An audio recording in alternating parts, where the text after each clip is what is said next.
I am marrow plan C user. मैंने videos को as required use किया, जैसे भी ज़रूरत पड़ी मैंने उनको यूज़ किया। मोस्टली मैंने सर्जरी के लिए, ऑफ्थेल्मोलॉजी के लिए, कम्युनिटी मेडिसिन के लिए, पीडियाट्रिक्स के लिए मैरो का यूज़ किया। मैरो के मैंने इन 4-5 सब्जेक्ट्स के तो वीडियोस देखे थे, और मोस्ट ऑफ द सब्जेक्ट्स जिनके मेरे पास नोट्स अवेलेबल नहीं थे या इम्पोर्टेंट टॉपिक्स तो थे लेकिन उनका मटेरियल अवेलेबल नहीं था, उनके लिए मैंने जो पीडीएफ नोट्स थे मैरो के उनमें से पढ़ा था। जो वैसे तो सारे टीचर्स बेस्ट ही हैं, लेकिन मेरे पास एक लिस्ट है कि वो टीचर्स मेरे को ठीक लगे, बहुत ही अच्छे लगे। ठीक तो क्या, Rohan sir, Raja Ratna ma'am, Mukmohit Singh sir, Ali Abbas sir, Singaram sir, ये सब सर मेरे को बहुत ही अच्छे लगे। वैसे मेरे पास साक्षी अरोड़ा मैम की पहले से ही बुक थी, लेकिन जब भी ज़रूरत पड़ी कुछ समझना हो तो उनके वीडियोस देख करके बहुत ही अच्छा लगा और उससे कॉन्सेप्ट क्लियर हो रहे थे। यहाँ पे ये बात मैं बोल सकता हूँ कि नोट्स जो अवेलेबल थे गायनी के वो जस्ट फैक्चुअल बेसिस पे थे, उनके अंदर कॉन्सेप्ट नहीं था। यदि वीडियो देखते थे तो वो दी बेस्ट थे, लेकिन ओवरऑल सब बेस्ट था। और बायोकेमिस्ट्री के जो भी न्यू एडवांसेस थे, जो रिसेंट जो न्यू मोलिकुलर बायोलॉजी के जो टॉपिक्स थे वो मैंने मैरो से कवर किए थे। वो जनरली बहुत ही इम्पोर्टेंट टॉपिक है और बहुत ही शॉर्ट में कवर कर लिया जाता है अदर इंस्टीट्यूट्स में, तो उसके लिए मैरो हेल्पफुल था मेरे लिए। Hi, myself Shiv Kumar Sharma from SMS Medical College Jaipur. I am now at this time I am intern, and last year I got inspiration for NEET PG from my senior who got rank 78 in last year NEET PG. I was totally scared about NEET PG. So after my final year exams I went to him. He told me that this is not very big, this is just as NEET UG. I got rank 1 in RPMT 2014, and due to some reasons that cancelled and re-RPMT happened. I got rank 1 in that also. Boss said me that you can do, just don't care about wastage of time.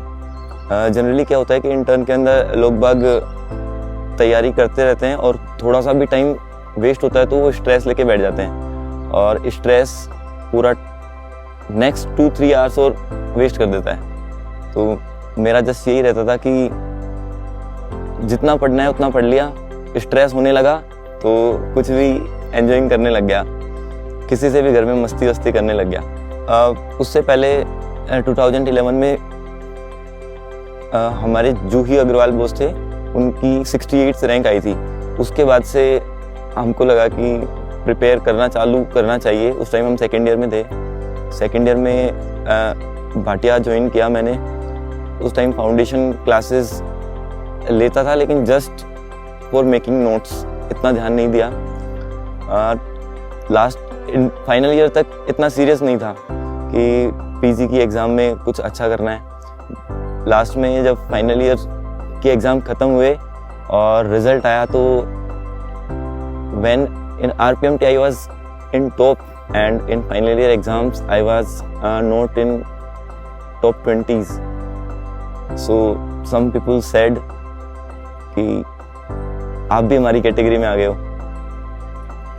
वो थोड़ा सा बुरा लगा, उसकी वजह से थोड़ा अच्छा कर पाया मैं। इस वजह से मेरे को अच्छे से तैयारी करने का था। मैंने जो भी इंटर्न में टाइम मिला, वैसे हमारे यहाँ पे इंटर्न ज़्यादा हेक्टिक होता नहीं है, टाइम अच्छे से मिल जाता है, उसकी वजह से मैंने उस टाइम को सही से यूटिलाइज़ किया। भाटिया के नोट्स, मैरो के नोट्स, मैरो के टेस्ट सीरीज़, भाटिया की टेस्ट सीरीज़, इन सब ने हेल्प की और लास्ट में एग्ज़ाम दिया। अब मेरे को बॉस ने बोला था कि एग्ज़ाम तो MBBS के टाइम में बहुत सारे होते रहते हैं, तो रिज़ल्ट के लिए टेंशन नहीं लेनी चाहिए, केवल ये ध्यान रखो कि आपने मेहनत की है तो जो भी होगा सब अच्छा होगा। अभी एग्ज़ाम देने के बाद में मस्ती के मूड में हम उदयपुर चले गए थे हमको आइडिया लास्ट ईयर 30 जून को रिज़ल्ट आया था, लेकिन इस बार 30 जनवरी को रिज़ल्ट आया था, लेकिन इस बार बोल रहे थे कि 31 को आएगा। तो इसलिए हमने ट्रिप 29-30 की रख ली और उदयपुर में कल 30 जनवरी को सनसेट पॉइंट पे थे। उस टाइम पे रिज़ल्ट आया, फ़ोटो ले रहे थे। जैसे ही नेट पे पता चला तो मैंने, मेरे साथ में 2 दोस्त थे, उन दोनों को बोल दिया कि फ़्लाइट मोड पे डाल लो फ़ोन और नेट बंद कर लो। बाकी फ़ोटो अपना जो भी टाइम है वो 8:30 बजे तक का वो वेस्ट नहीं होने देना है। रिज़ल्ट जो भी आएगा बाद में देख लेंगे। फिर हम तीनों का फ़ोन फ़्लाइट मोड पे था और हम लास्ट में सारा ट्रिप कंप्लीट करके खाना खा रहे थे। उस टाइम पे मेरे एक दोस्त ने फ़ोन खोला तो उसमें मेरे पापा के मिस कॉल्स थे, तो उन्होंने बोला कि वो टेंशन कर रहे होंगे तो एक बार कॉल करो। मैंने घर पे कॉल किया तो पापा ने कहा कि तेरी फर्स्ट रैंक है। तो मेरे को भी विश्वास नहीं हुआ, तो फिर उन्होंने बोला कि तू भी एक बार चेक कर ले कि तेरी है ना।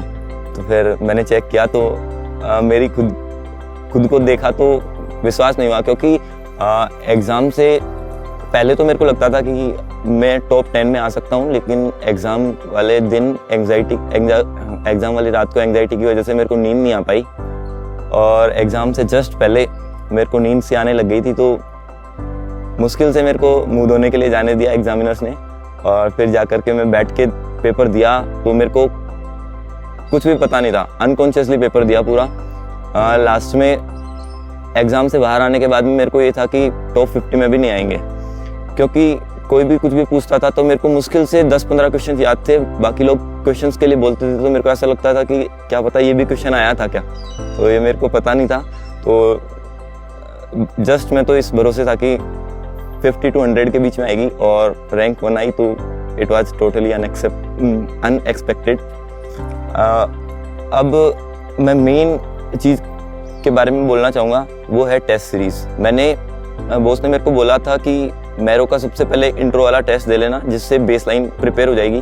तो सबसे पहले जो भी हो, जब भी आप प्रिपरेशन चालू करना चाहो, पहले दिन मैरो का टेस्ट देना है, कोई सा भी दे लो, जिससे आपका बेसलाइन प्रिपेयर हो जाएगा। मेरा उसमें जो बेसलाइन टेस्ट था उसमें मेरा 6662 रैंक था। तो मेरे को लगा कि जब मैंने कुछ नहीं पढ़ा है, मेरे को first year, second year, third year का कोई ज़्यादा क्वेश्चंस के बारे में नॉलेज नहीं है, फिर भी यदि मेरी 6662 रैंक आ रही है तो मैं कुछ अच्छा कर सकता हूँ। तो मैंने हर 15 दिन से या फिर जैसा भी मेरे का शेड्यूल रहता था उस हिसाब से टेस्ट देना चालू किया। तो जैसे जैसे मैं टेस्ट देता गया, सबसे इम्पोर्टेंट है टेस्ट देने के बाद में रिव्यू सबसे इम्पोर्टेंट है। कई बार ऐसा होता है कि बच्चे टाइम बचाने के चक्कर में कि पढ़ना है मेरे को ज़्यादा, और 2-2 मिनट 3-3 मिनट एक क्वेश्चन को देके निकल जाते हैं कि ये क्वेश्चन मेरा गलत हो गया, तो इसको केवल 2-3 मिनट दे लो और आगे निकलो। गैस क्वेश्चन है, इसको 2-3 मिनट दे लो, आगे निकलो। मेरा ऐसा नहीं था। मैं रिव्यू करने के लिए 2 दिन लगे, 3 दिन लगे, कितना भी दिन लगते थे। जो भी क्वेश्चन मेरे को इंपॉर्टेंट लगता था उसको, चाहे वो आधे घंटे में हो या 1 घंटे में हो, चाहे 2 मिनट में हो, 10 मिनट में हो, मैं उसको कंप्लीट करने के बाद ही छोड़ता था। कि मेरा ये रहता था कि यदि मैं इसको बुकमार्क भी कर लूँगा तो, क्योंकि मेरे को पता है कि मेरी स्पीड बहुत ही स्लो है, तो मैं इसको कभी वापस रिवाइज कर ही नहीं पाऊँगा। तो एक बार में जो हो जाए उसको एक बार में करके निकलना था। जैसे जैसे आगे करते गए तो टेस्ट में रैंक अच्छी आती गई। एम्स के एग्ज़ाम होने के बाद में जो पुराने मैरो यूजर्स थे, जो टॉप रैंक्स में आ रहे थे, वो जैसे ही फिल्टर आउट हुए तो रैंक टॉप 100 में, टॉप 50 में आने लगी, तो कॉन्फिडेंस बूस्ट होने लगा। तो उसमें मेरे को केवल एक ही चीज़ का रोल दिखाई दिया कि मैंने शुरू से टेस्ट देना चालू किया, और उसमें भी टेस्ट देने के साथ मैंने उसको रिव्यू किया। रिव्यू के अंदर टाइम 2 दिन सफिशिएंट है, 2 दिन से ज़्यादा तो नहीं लगना चाहिए, लेकिन उसको आपको कंप्लीट करना ही है। रिव्यू नहीं किया तो फिर टेस्ट देने का कोई फ़ायदा नहीं है। रिव्यू के 2 पार्ट्स हैं, एक तो आप क्वेश्चंस को रिव्यू करेंगे, उसका सॉल्यूशन देखेंगे, उसको याद कर लो जो भी इम्पोर्टेंट है, और जो फर्जी क्वेश्चंस है जैसे फैक्ट्स हैं, कुछ और हैं, उनको स्किप कर सकते हैं। उसके बाद में दूसरा इम्पोर्टेंट पार्ट है कि आपने टेस्ट देते टाइम पे क्या गलतियाँ की। आई एक्सेप्ट कि मैंने 4 साल में ज़्यादा अच्छा कुछ नहीं किया था, ज़्यादा अच्छा पढ़ाई नहीं किया था ना, मेरे पास कोई ज़्यादा स्टैंडर्ड बुक्स थी। मैंने मेडिसिन के लिए भी बुल्लूर पढ़ी थी, हैरिसन नहीं पढ़ी, हैरिसन नहीं है मेरे पास अभी भी। लव एंड बेली नहीं पढ़ी मैंने, मणिपाल पढ़ी थी।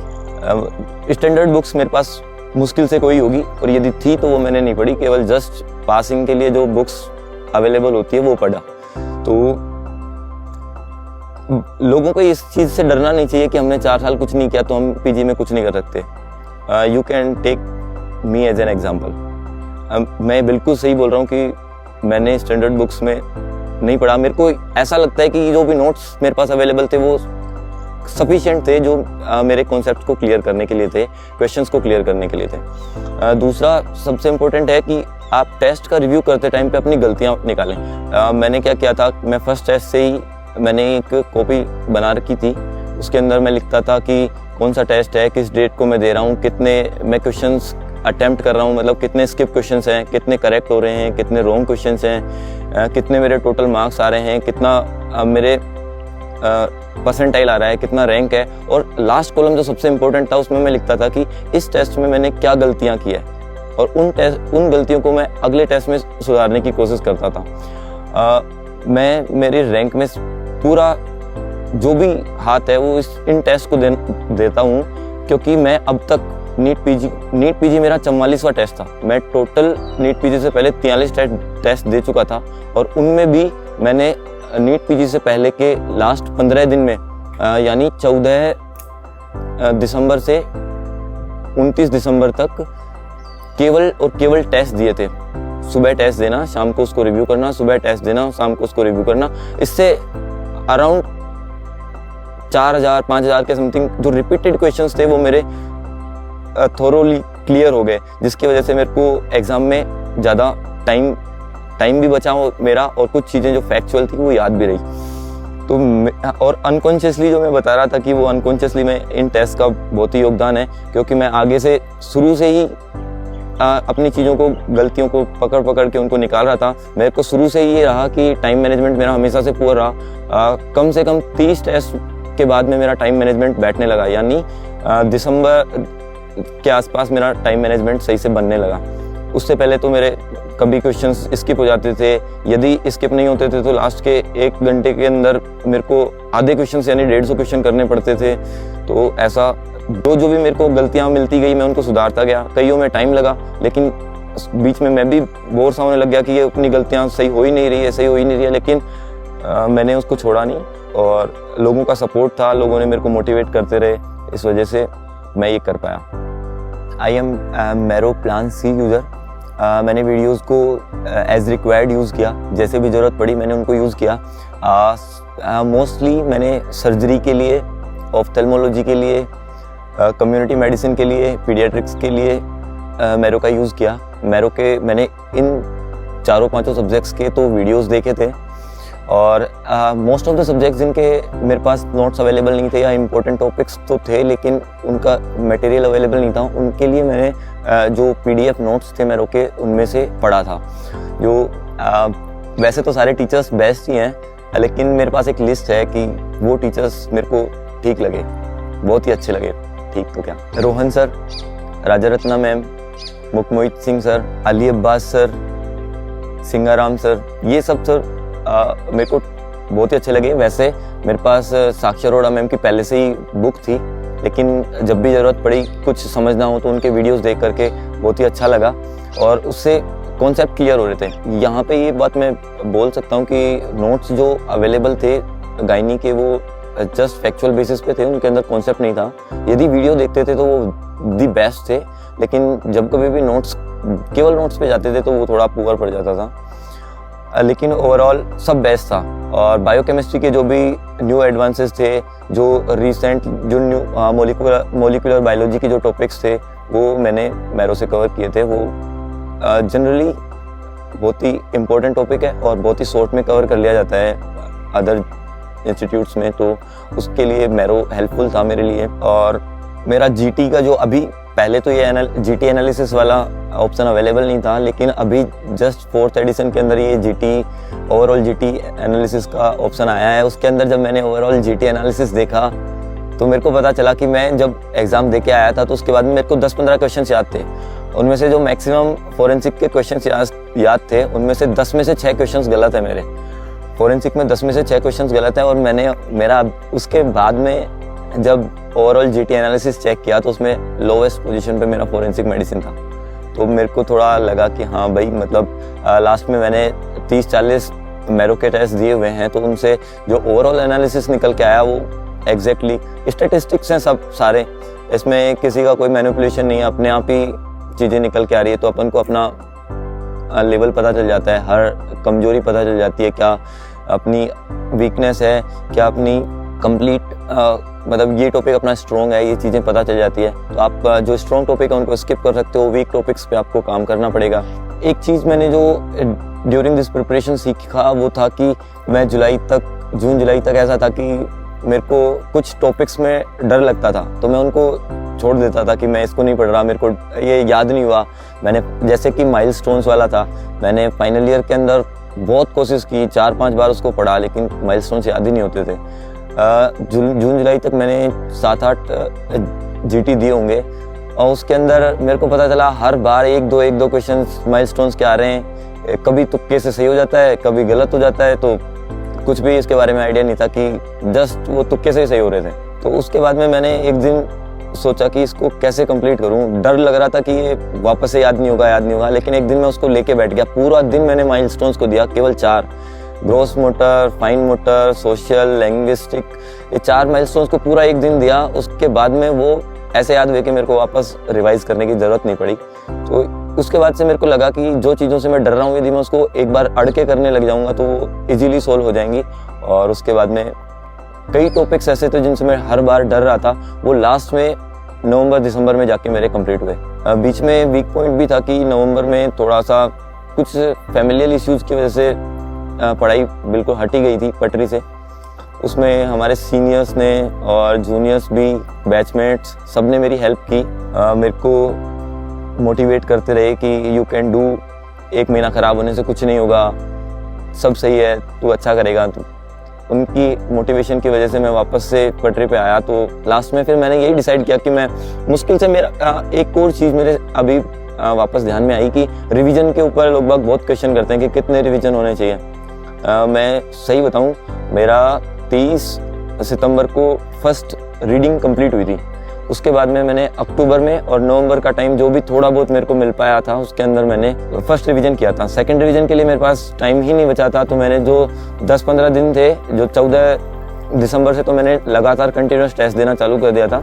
उससे 14 दिसंबर से पहले के जो भी टाइम था उसके अंदर मैंने सेकंड रिवीजन का ट्राई किया, जितना हो पाया उतना मैंने कर लिया, तो बाकी छोड़ दिया। 14 दिसंबर से 29 दिसंबर तक मैं कंटिन्यूसली टेस्ट दिया। जनरली हर दिन देने की कोशिश करता था, 1-2 दिन बीच में मिस हो जाता था तो मैं उसमें रिव्यू कर लेता था। तो ये लास्ट पॉइंट मेरे को बहुत ही हेल्पफुल रहा। और टॉपर्स के वीडियो का बताना चाहूँगा कि अभी एम्स के एग्ज़ाम, जो एम्स नवंबर 2019 हुआ है, उसके टॉपर्स के वीडियो मैंने देखे थे। उसके अंदर आयुष अग्रवाल की 3rd रैंक थी, उसका वीडियो देखा। उसने मेरे को मेरे को बहुत कॉन्फिडेंस देने वाला था। उसने जो चीज़ें बोली वो सारी मेरे साथ हुई थी, तो मेरे को लगा कि जब ये कर सकता है तो मैं भी कर सकता हूँ। तो थोड़ा अच्छा लगा उसकी बात सुन के। नवंबर वो वाला पेज मेरा ऐसा भी था कि थोड़ा गाड़ी पटरी से उतर गई थी, तो उसका वीडियो देख करके भी मेरे को थोड़ा हेल्प मिली। और अब मैं मैरो टीम को, सबसे पहले तो मैं अपनी फैमिली को, सीनियर्स को और लवली जूनियर्स को थैंक्स बोलना चाहूँगा। उसके बाद मैं पूरी मैरो टीम को और स्पेशली जो टीचर्स हैं और उनको थैंक्स बोलना चाहूँगा कि आप सभी की वजह से मैं इस लेवल पे पहुँच पाया हूँ।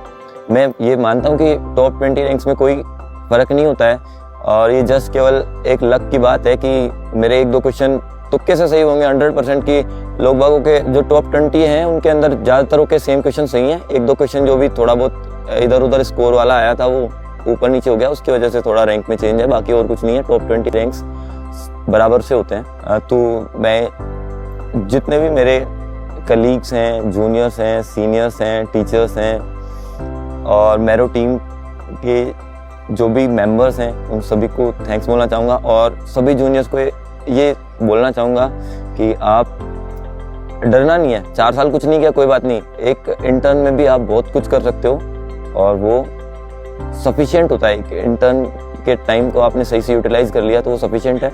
ज़्यादा चीज़ों के पीछे भागना नहीं है, जो अवेलेबल है उतने में करते रहो और ज़्यादा डीप में नहीं जाना। काम की चीज़ करनी है क्वेश्चन बैंक के बारे में बताना भूल गया कि क्वेश्चन बैंक में अराउंड 900 क्वेश्चन मॉड्यूल्स थे। फ्रैंकली स्पीकिंग मेरे केवल 167 कंप्लीट हुए थे। तो ये बिल्कुल भी बॉदरेशन की बात नहीं है कि आपको पूरे के पूरे क्वेश्चन बैंक मॉड्यूल सोल्व करनी है। मैं बहुत ही स्लो था तो मेरे से वो क्वेश्चन बैंक मॉड्यूल सोल्व नहीं होते थे। मैंने केवल जीटी के बेसिस पे ही काम किया है।